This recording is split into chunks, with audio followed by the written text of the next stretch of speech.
അനീഷേ എന്താ കളയുന്നേ? ചെമ്മീൻ തല. നന്നായി. ഈ അതും കൊണ്ടാ നല്ല അടിപൊളി റോസ്റ്റ് ഉണ്ടാക്കി തരാം. ഇതുകൊണ്ടോ? പിന്നെ ഒരു പാത്രം ചോറ് ചെയ്ത് തിന്നും.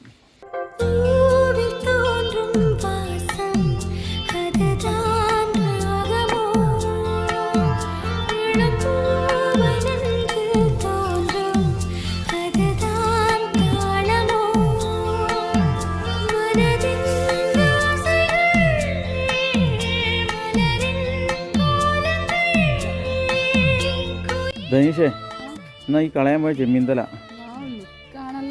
കഴിച്ചു നോക്ക്.